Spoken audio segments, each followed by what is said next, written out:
All right, here we are at Strictly Medicinal Seeds. You've heard me many times mention about using a shade house versus a greenhouse.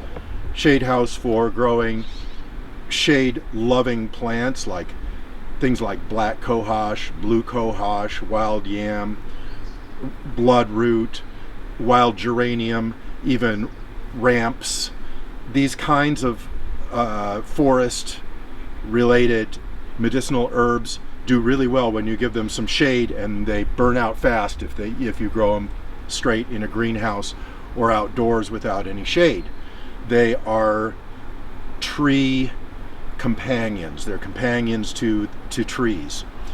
And so here we are, we're standing in the shade house, and I'm not sure how much of it you can see, but what we have here is a open framing structure that is covered with 40% shade cloth, and then we can come in here and water. So we have shade, we have moisture, and we have rich forest-derived soils, so we can grow all of the aforementioned crops. This actually attracted a lot of snow load this year and collapsed, and so we went ahead and shored it back up again and put in new posts, and I'm very proud of them. These are posts that we cut down in the woods from a downed cedar tree, and they're all hand hewn out of that Port Orford cedar, and with the chainsaw. So we doubled things up, and now we're back in business. The shade house is working really, really well. The shade house works for your forest-dependent medicinal herbs, and these flats down here that you see that are heavily mulched with coir are all full of starts that were put in last year. These right here are Goldenseal. So I can pull one of these Goldenseals, and you can see it's just emerging like this. This is the time of year when we really like to ship a potted Goldenseal plant. That's because later on, when it gets really tall and floppy, then it's more likely to whip in shipment and be damaged. So we would just put our mulch around that little start like that, and then we'd wrap it with paper, and then we would wrap it with a shrink wrap and put it in the first class mail or in the priority mail the way we normally do, and out it would go to you.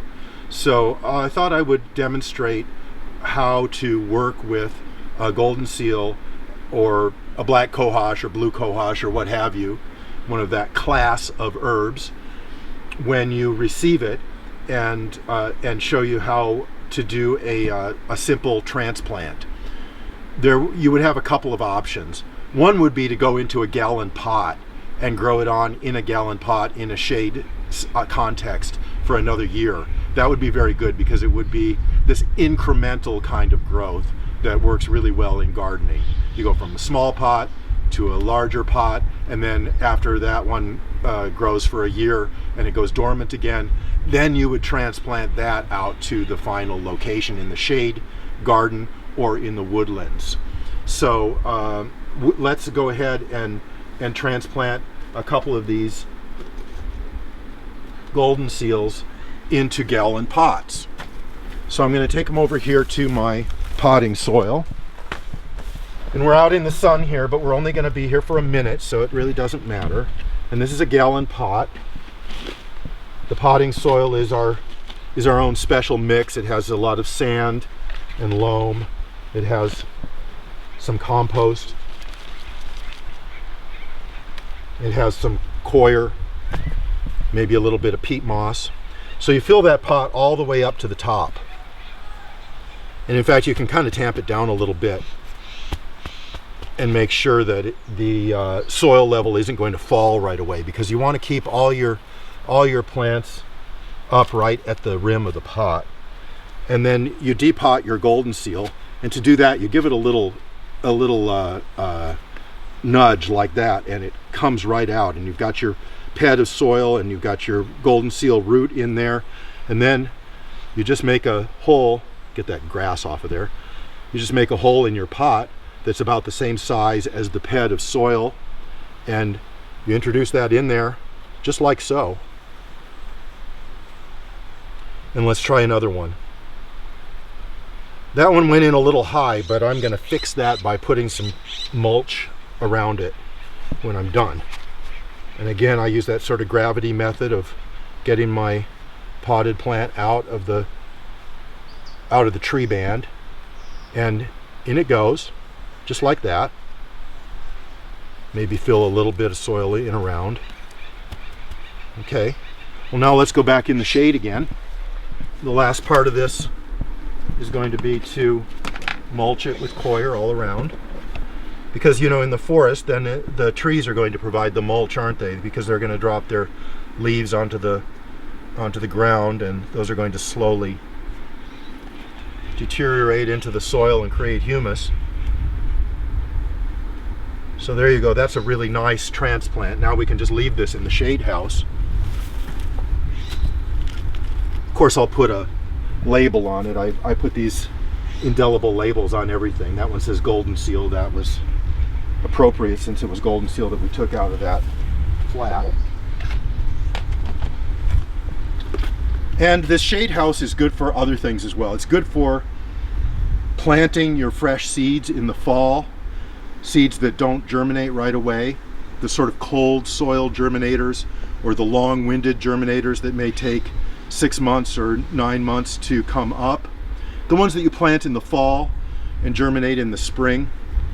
What I like to do is put them in these deep flats. Usually I plant 3 rows per flat, tag it well, and then cover it with hardware cloth so that birds and mice and so forth don't get in and eat the seeds.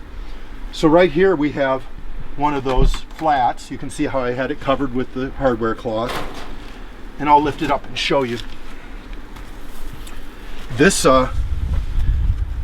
is elderberry that was planted on 10/31/21, and we're in 4/26 2022 now, and so you can see that these elderberries were planted, the seeds were planted in 3 rows, and they're just now germinating. In fact, the testa, the seed coat, is still there right on top of the germinating seedlings. So you can tell that this is actually, you know, just now coming up. And so that's a 10-month induction period, and you're going to 10, 11, 12, 4, 5, 6, more like a 6-month induction period, and these will allow to grow on until they attain their second set of true leaves, and then we'll prick them out into pots, grow them on that way, and then when they fill the pot with roots, then we'll plant them to a bigger pot, put them in a little bit more light, keep them nice and moist, and grow them on until we have a really solid start. So it really takes us 2 years to produce a elderberry tree that we can sell and that we have a lot of faith in for your garden, to accommodate to your garden. But that is the way that about 50% of temperate species need to be started. So people are real used to the idea of getting some peas and beans and tomatoes and squash and whatever and starting them in your greenhouse and then planting them out to your garden. That's fine. Those are all, you know, your vegetable cultigens. But when it comes to herbaceous perennials and woody perennials that are really the basis of our herbalism, then we need to use slower, colder, shadier conditions for starting a lot of those plants. Then we'll grab a couple of starts and we'll go down to the bottomlands here on the farm down by the creek, and we'll demonstrate planting some of these plants in situ in the forest conditions, because that's really your other option, is to go directly to the forest or shade garden. And so I'll show you what that looks like. Here we go.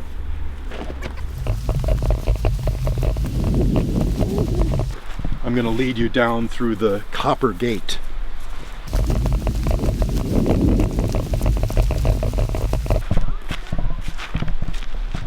I wish I had my spade, but I'm gonna use this old thing instead.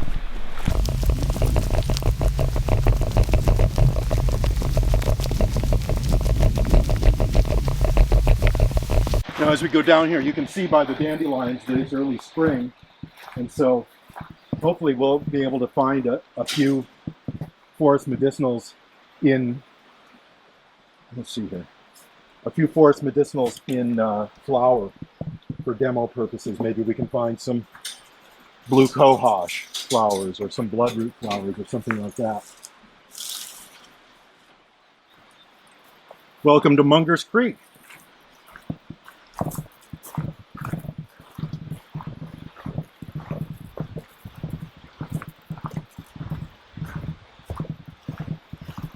There's some really lovely wild lettuce growing here. That's delicious. I come down here with my sandwiches and I just stick those leaves in my sandwich.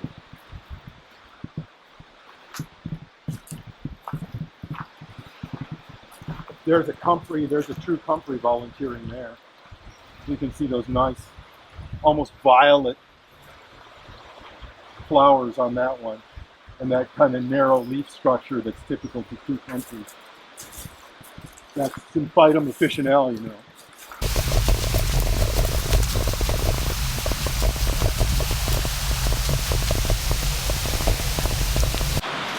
Here, this isn't quite in flower yet, but this is the Eleutherococcus senicosus, the famous Siberian ginseng. That's doing quite well this year. Over here you can see this is Pedophyllum. That's the oh, here's a nice patch of it right here. Mayapple. That too is just prior to flower. Let's walk over this way.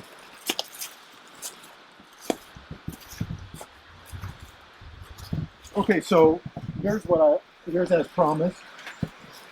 This is blue cohosh here. These are some older mother plants, and this one is indeed in flower. Right there, those are the flowers.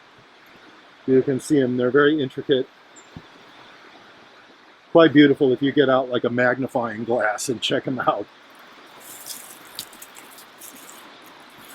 And here we've lined the path with twin leaf. That's Jeffersonia diphylla. You can identify these plants by the twin leaves. And it looks like it's probably past flowering, actually. Okay, so here we go. All right, here's a likely spot up in here. We've got some grasses growing, but it's not too bad. And there's nothing much happening in this spot, so let's plant some goldenseal in here. And the first thing I'll do is I'll pull out the grass because that doesn't really belong there. And that's just going to get in the way because the goldenseal is very sensitive, so you don't want to weed it after you plant it. You want to weed it before you plant it. And then what I would do in a situation like this is I would scalp the surface a little bit. It's an earthworm there. We don't need to kill that baby.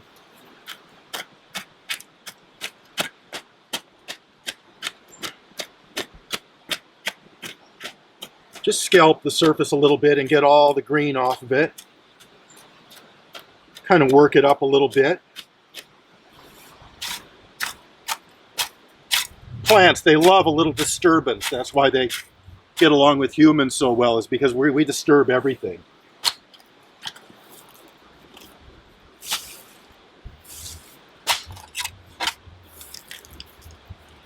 We're really good at disturbing stuff. All right.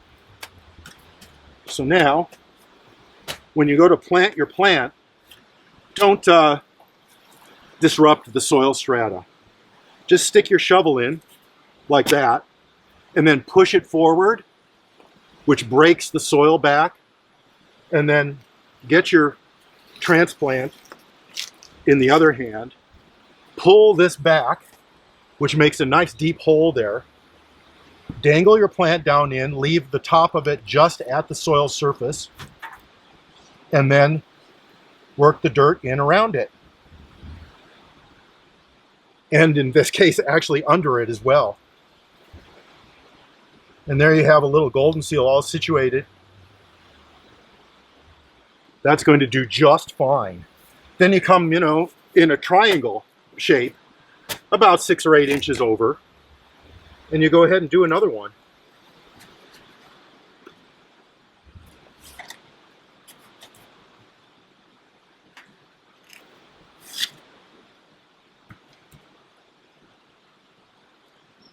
Just make sure that you fill in all of the air spaces around the rhizome. This is a root rhizome structure on a Goldenseal. It has a storage structure, which is known as a rhizome, and then rootlets hanging down from below. We could take one of these apart and look at it, but I don't really want to do that because it would wreck the plant at this point. Right now it's got hair roots that started going from the fall all through the winter. Like, they say that the plant is dormant, but it's not really dormant. It's growing all throughout the winter, and it's throwing new feeder roots. And in the spring, those feeder roots are very, very important. They're going to make mycorrhizal associations with soil fungi, and they're going to start encouraging really, really vigorous growth. So you don't want to bother those feeder roots.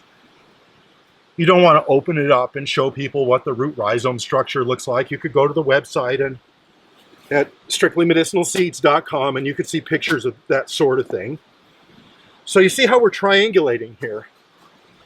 Triangulating is good. It's a good, solid mathematical form. It means that the plants are using the shape of using the surface area in the most optimal manner. They're optimizing the growth area. So 1, 2, 3, 4, and then here's another one here, triangulating off to the side. We'll just keep going. Pull that back, dangle it in, fill in any kind of air pockets, leave the growing plumule up, and we'll put in one more. See, there's one right there. So this one will go here.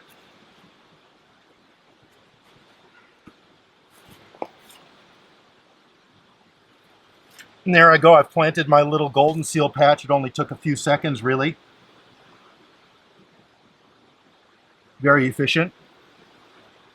And now what I'd like to do would be to go over in here and find some leaf mulch and go around each and every one of those plants with some forest-derived leaf mulch.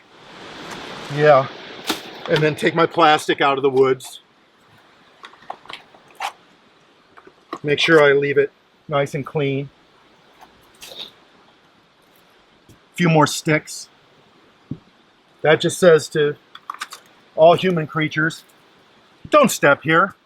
There's a delicate planting that's been made. Let's not step in there. Next thing we know, we'll come down in about 2 weeks and there will be flowers. In the fall, there will be berries. A little bit after that, the plant will senesce. It's kind of a spring ephemeral. It flowers in the spring and makes berries, actually more like midsummer. By fall, it starts to senesce, especially if it gets dry down here. So that's the one thing about growing eastern forest medicinal herbs in western gardens, is you need to water them during the summer. So that's why we have these emitters set up like this. And this will go off on a timer every night, and it'll moisten this whole area in here, and my Goldenseal will grow. And yours will too.